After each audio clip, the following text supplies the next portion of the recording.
Hey guys, welcome back to Clownfish TV. This is Kneon. I am here with Geeky Sparkles. Hello. And it's time for another daily dose of dismal Disney. I gotta give a hat tip to Paru 208. Thank you very much.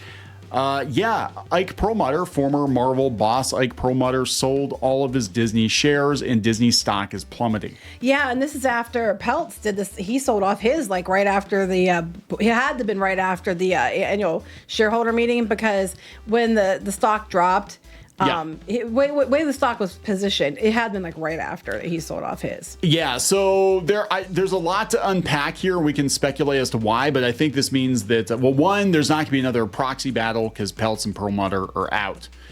They're basically like, we wash our hands of saving this company. Pretty much, and I think the stock is dropping, well, one, because he dumped a bunch, but two, I think investors are looking at this like, wow, there's no plan B.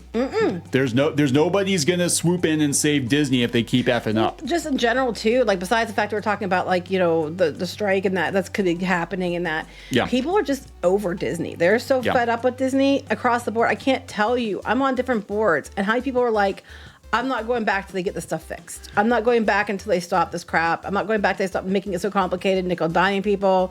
I'm not going back until they start doing better things.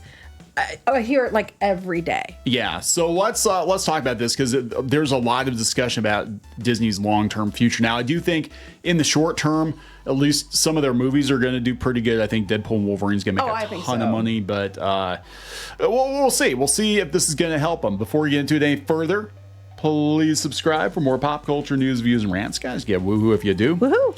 Again, a hat tip to Paru. Thank you very much. I wasn't aware. I went out to the Wall Street Journal, and they have the original article, but it doesn't say much more than Seeking Alpha. They said, ex-Marvel chair Ike Perlmutter sells entire Disney stake after proxy loss. A lot. And I'm sure people are going to spit well, he's just mad, and he's pouting. I think he's looking at when did he sell his off? Was it said after proxy loss? Is it now or is it before? He sold his entire Disney position of 25.6 million shares in the months after losing. He's been doing it little by little, then I'm assuming. Right. I don't know if he can. I don't know.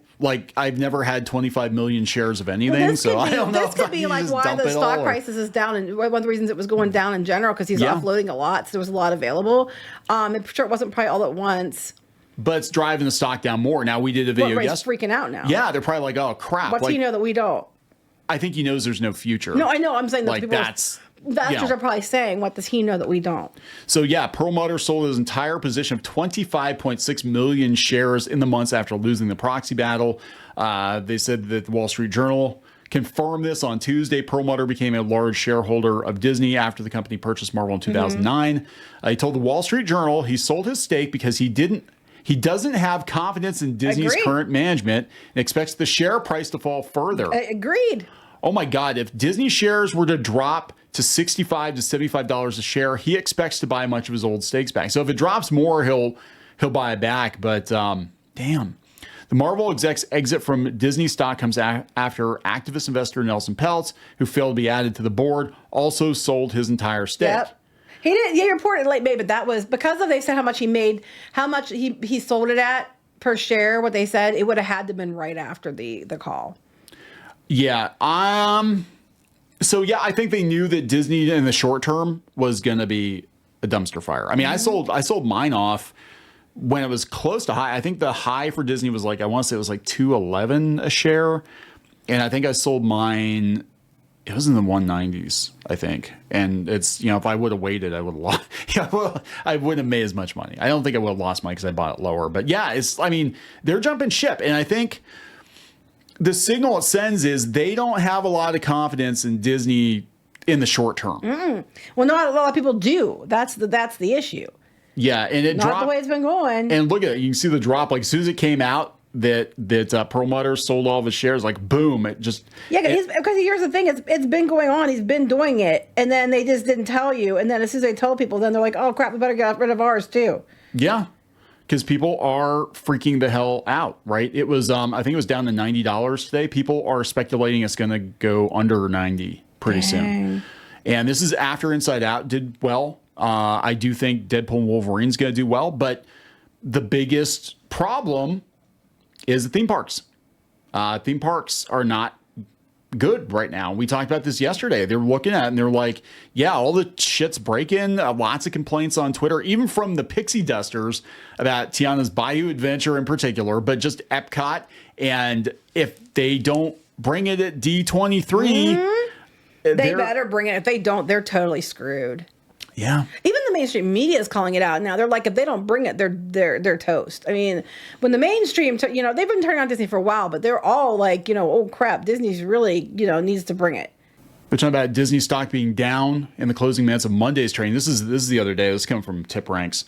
They said the price of a Disney experience these days is, for a lot of families, downright impossible to fit into their budget. So Disney, facing a decline in park attendance, is working to turn things around because a couple dozen super wealthy people a day do not make for a working theme park. Wow. Yeah, they're calling it out because that's it. What they're doing is they're trying to juice their richest guests. And a lot of these people are like, why am I paying $12,000 to go to fake Europe when I can go to actual Europe? Like, why? They said Disney's paring back on their hotel rates, offering summer dining plans is not helping. We're not seeing people in the parks. They're even lowering ticket prices. Here, I want to look at this part. Fixing the wrong problem. They said instead of fixing the things that actually matter, they're so caught up in changing Liver Lips McGraw to Romeo. Yeah. Because they're so worried about being derogatory to alcoholics. They're so worried about offending people. They didn't put the Shadow Man in Tiana's Bayou Adventure. They're so worried about. I had to explain to my mom about what they did to Jungle Cruise, and I was telling her, and she's like, "Wait," because they don't go down there for a while. And I said about, replacing natives with chimpanzees. And she goes, wait, what? She's like, that's not, did anybody tell them that's probably a bad idea? I said, I don't know. But don't worry. Don't worry. They made sure that, those animatronic chimpanzees were represented authentically. So we were laughing with them, not at them. And I'm not kidding. Again, not to come back to the DEI thing, but yeah, you can trace a lot of it back. A lot of their dumbass decisions that they've made are because of DEI, whether it's in the movies or in the theme parks or whatever it is. And you're basically getting the most bland, inoffensive theme park experience at a ridiculously premium price. Because diverse people don't like, fun experiences. Diverse people don't like fun. Everything's got to be inoffensive and bland. Actually, some of the biggest critics of them getting rid of Splash Mountain were black people. Black people are rightfully like, hey, these are our stories. Like you're erasing, like, it's bad enough you vaulted Song of the South forever, right? Even Whoopi Goldberg, who's very progressive. Whoopi Goldberg, who said she'd vote for Biden's dead corpse before she'd vote for Trump. She said that she would happily endorse Disney reissuing Song of the South. Now, this was a couple of years ago, but like they could have done what they did with Gone with the Wind and just had like a preamble or something to it and just made sure it wasn't like a general release or something. They're ashamed of it. The attraction, Splash Mountain, wasn't about the racist stuff. It didn't have the human characters at all. It was just about the folklore and stuff like that. So it actually was, representative. And they're mad because that was like their folklore, their stories, and they just took it out because in their quest to be inoffensive, you just offended everyone. Good job. And then okay, fine, you replace it with The Princess and the Frog, which could have been good. It could have been great. It could have been, except you were so worried about offending people with Dr. Facilier in a movie that's only like 12, 13, 14 years old. That again, you don't want to have religious iconography, voodoo, which is a big part of the culture of New Orleans. You didn't want to put that in it because that might be offensive. Right. So, you know what I'm saying? So now they're talking. It's in the movie. It's in the movie. What are we going to do? Are we going to vault that one too? Yeah. We're going to vault all the movies with black protagonists? Is that what we're going to do, Disney? Because that's any Haunted Mansion film ever. Right? Yeah, because even the last Haunted Mansion film, that's what I meant. Haunted Mansion film. Yeah. And it's so ridiculous. But it started the decline, right? Yeah, totally. It's insane. It's just their stock's dropping. And it's really hard to pinpoint it to any one thing because there's just so many. It's like there could be one of many things. I think it's what did you say? Death by a Thousand Cuts, because they're just really stupid. And it's like you thought it would get better because we were like, well, maybe they're going to turn around with Inside Out too. But what they need like 10 of those in a row to get back to where they were. Yeah, most everybody else is going up except for Netflix. Their stock's not. It's not like a big stock market issue. Well, I can tell you what's going on with Netflix. They said they weren't going to spend as much on content. Oh, wow. Because basically they're so far ahead of everybody else. They're like, yeah, we don't need to spend more money on content. I think that would make it go up, not down, personally. You would think, but they're just like, yeah, we're not going to spend more. But I want to point out, like, look at these other companies like Netflix, what their stock is valued at as compared to Disney. 642. So, I mean, yeah, Disney. I mean, you got to realize Disney's not just a theme park company. Disney is also a movie studio. They're also a streaming service. This is everything Disney. So the entirety of the Walt Disney Company, this massive, massive empire, is worth less than a sixth of Netflix. That's how investors view it. Yes. Less than half of Apple. Yeah, look, Disney kept the stock dropped almost $11 in the past month.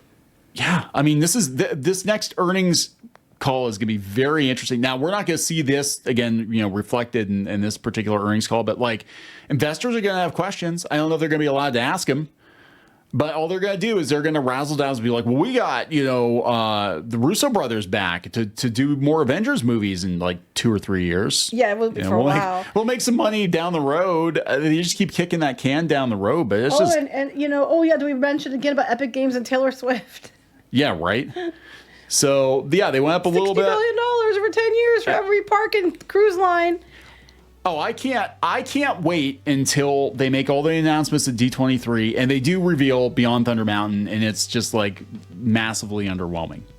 Like, yeah, we're gonna have a Coco play area, and we're gonna have like a couple meet and greets. Lots of stores and restaurants. Lots of stores and restaurants where you can spend money. And 2 rides. Yeah, and one of them's like an off-the-shelf thing, and because they're cutting back. Like, there's no way in hell they're gonna put into a Magic Kingdom expansion what they put. Even Fantasyland, new Fantasyland, isn't what it really could have been. I mean, it was still decent, but they weren't even going to put the Seven Dwarfs Mine Train in originally. It was just going to be the Mermaid. And it ride. Opened late. The Seven Dwarfs Mine Train opened much later than the rest of the. Well, that was a last minute ad. Like, I guess what happened was, I think it was Tom Staggs. I think his kid was kind of like, okay, you got a mermaid ride, but like, that's boring. And they're like, you're right. Let's put a roller coaster in too. That's like one of the most popular rides in the park now. Oh yeah, it's always the most popular one at Walt Disney World or Magic Kingdom.